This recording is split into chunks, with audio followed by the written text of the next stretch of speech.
बजाज ने अपनी नई पल्सर N125 को लॉन्च कर दिया है, जो कि सीधा कम्पीट करती है इसी सेगमेंट की दूसरी बाइक्स जैसे hero extreme 125R, Honda SP 125, Bajaj Pulsar 125 and TVS Raider 125 जैसी बाइक्स के साथ। तो इसीलिए आज के इस वीडियो में हम कंपेयर करने जा रहे हैं newly launch Bajaj Pulsar N125 को टीवीएस रेडर 125 के साथ और जानेंगे कि आखिर इन दोनों ही बाइक्स में से कौन सी है आपके लिए ज़्यादा बेहतर। तो चलिए शुरू करते हैं इस वीडियो को। तो सबसे पहले अगर हम बात करें डिज़ाइन की, तो टीवीएस रेडर 125 में आपको फ्रंट में LED हेडलैम्प्स का सेटअप देखने को मिलता है और साथ ही साथ यहाँ पर आपको LED DRLs भी ऑफर किए जाते हैं। बात की जाएगा साइड प्रोफाइल की, तो यहाँ पर अगर आप देखेंगे तो आपको टीवीएस का लोगो और एक्स कनेक्ट की बैजिंग देखने को मिल जाएगी और इसका फ्यूल टैंक भी इसे काफ़ी स्पोर्टी फील देता है। जहाँ तक बात है रियर प्रोफाइल की, तो यहाँ पर भी आपको LED टेल लैंप्स देखने को मिलते हैं और साथ ही साथ पिलियन के लिए ग्रैब रेल्स मिल जाते हैं। वहीं अगर बात की जाए बजाज पल्सर N125 के डिज़ाइन की, तो यहाँ पर फ्रंट में आपको LED हेडलैम्प्स देखने को मिल जाते हैं, बट यहाँ पर आपको DRLs ऑफर नहीं किए जाते। जहाँ तक बात है साइड प्रोफाइल की, तो इसका साइड प्रोफाइल बिल्कुल आपको एक नेकेड बाइक का फील देता है और यहाँ पर पल्सर की बैजिंग एंड ग्राफिक्स भी देखने को मिल जाते हैं, जो इसे और भी ज़्यादा स्पोर्टी बनाते हैं।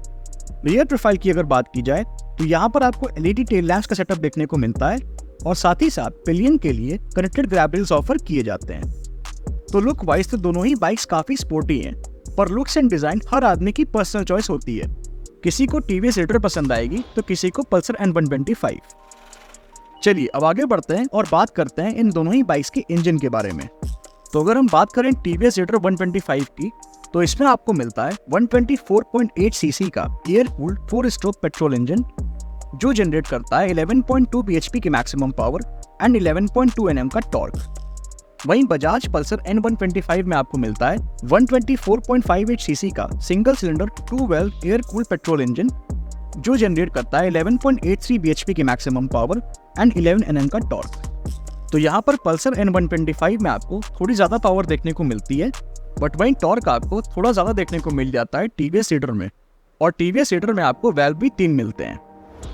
ट्रांसमिशन की अगर बात की जाए, तो दोनों ही बाइक्स में 5 स्पीड गियरबॉक्स मिलता है। माइलेज को अगर देखने जाएं, तो टीवीएस रेडर आपको करीब 55 से 60 किलोमीटर पर लीटर और वहीं बजाज पल्सर N125 भी आपको करीब 55 से 60 किलोमीटर पर लीटर की फ्यूल एफिशिएंसी दे सकती है। हालांकि ये सारे ही माइलेज फिगर्स वेरी कर सकते हैं depending on the riding style, bike maintenance and riding conditions पर। बात की जाए अगर इन दोनों ही बाइक्स के सस्पेंशन सेटअप की, तो टीवीएस रेडर 125 में आपको फ्रंट पर टेलीस्कोपिक सस्पेंशन एंड रियर में मोनोशॉक सस्पेंशन ऑफर किए जाते हैं।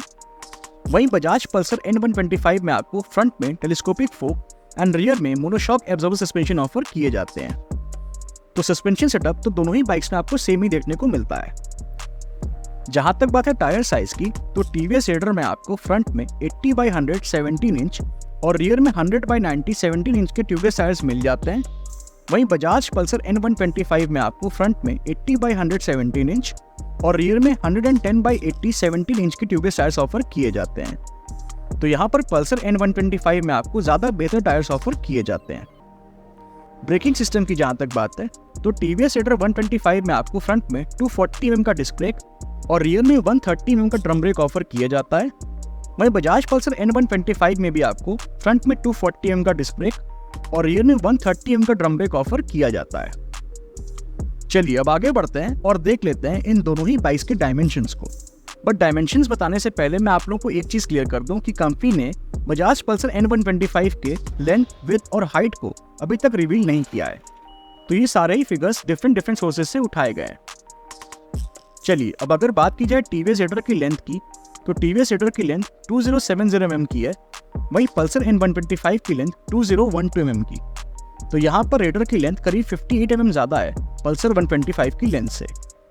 विड्थ की जहाँ तक बात है, तो रेडर की विड्थ 785 mm की है, वहीं पल्सर की विड्थ 810 mm की।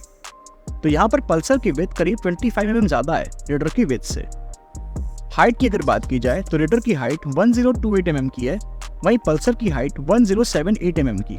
तो यहाँ पर अगेन पल्सर की हाइट करीब 50 mm ज़्यादा है रेडर की हाइट से।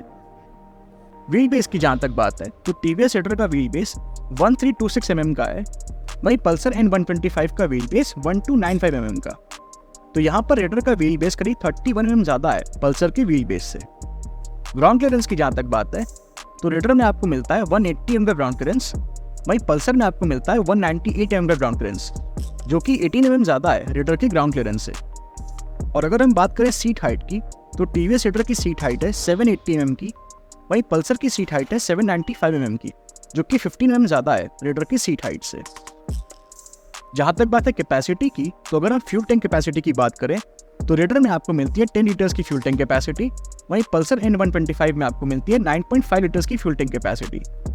तो यहाँ पर टीवीएस रेडर में आपको करीब 0.5 लीटर ज़्यादा फ्यूल टैंक कैपेसिटी ऑफर की जाती है। तो अगर हम ओवरऑल डायमेंशन और कैपेसिटी वाइज देखने जाएं तो बजाज पल्सर N125 ज़्यादा बेटर है as compare to TVS Raider 125। आइए अब एक नज़र डाल लेते हैं इन दोनों ही बाइक्स में मिलने वाले कुछ फीचर्स पर। तो अगर बात की जाए टीवीएस रेडर 125 की तो इसमें आपको मिल जाता है फुल्ली डिजिटल इंस्ट्रूमेंट क्लस्टर और उसके अंडर आपको digital odometer, digital speedometer, digital fuel gauge, hazard warning indicator, average speed indicator, call and SMS alert, distance to empty indicator, digital tachometer, stand alarm, digital trip meter, gear indicator, low fuel indicator, low battery indicator, clock and service reminder जैसे features मिल जाते हैं। यही नहीं, इसके अलावा TVS raider में आपको under seat storage, mobile app connectivity, DRLs, automatic LED headlamps, LED tail lamps, halogen turn indicators, pass light, GPS navigation, USB charging port, riding modes, pillion split seat, pillion grab rail and pillion footrest जैसे features मिल जाते हैं। वहीं on the other hand अगर हम बात करें Bajaj Pulsar N125 में मिलने वाले कुछ फीचर्स की तो इसमें भी आपको फुल्ली डिजिटल इंस्ट्रूमेंट क्लस्टर मिल जाता है और उसके अंडर आपको digital odometer, digital speedometer, digital fuel gauge, hazard warning indicator, call and SMS alert, digital tachometer, stand alarm, digital trip meter, gear indicator, low fuel indicator, low battery indicator and clock and service reminder जैसे features मिल जाते हैं। यही नहीं, इसके अलावा Bajaj Pulsar N125 में आपको automatic LED headlamps, LED tail lamps, halogen turn indicators, pass light, USB charging port, pillion split seat, pillion grab rail, pillion footrest and kick and electric start जैसे फीचर्स मिल जाते हैं।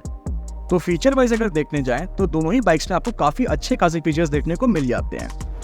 जहाँ तक बात है इन दोनों ही बाइक्स से मिलने वाली मैन्युफैक्चर वारंटी की तो टीवीएस रेडर पे आपको 5 ईयर्स एंड 60,000 किलोमीटर्स तक की मैन्युफैक्चर वारंटी मिल जाती है, वहीं बजाज पल्सर N125 पे आपको 5 ईयर्स एंड 75,000 किलोमीटर्स तक की मैन्युफैक्चर वारंटी मिल जाती है।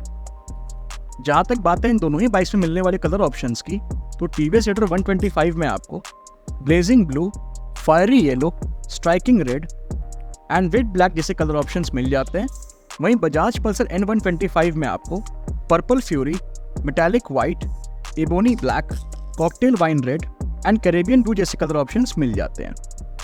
बात की जाए अगर प्राइसिंग की तो टीवीएस रेडर 125 का स्मार्ट एक्स कनेक्ट वेरिएंट आपको 1.04 लाख रुपीज़ के एक्स-शोरूम प्राइस में मिल जाएगा, वहीं बजाज पल्सर N125 का डिस्क ब्लूटूथ वेरिएंट आपको 98,700 रुपीज़ के एक्स-शोरूम प्राइस में मिल जाएगा। तो इन दोनों ही बाइक्स के एक्स-शोरूम प्राइस में आपको करीब 5,300 रुपये का डिफरेंस देखने को मिलता है। अब मेरा सवाल आपसे ये है कि आप 5,500 रुपये लगा के टीवीएस रेडर की तरफ जाएंगे या फिर बजाज पल्सर N125 को लेंगे? अपनी चॉइस हमें कमेंट सेक्शन में ज़रूर बताइएगा। Thank you for watching. If you like the video, please like, share and subscribe to our channel. Thank you.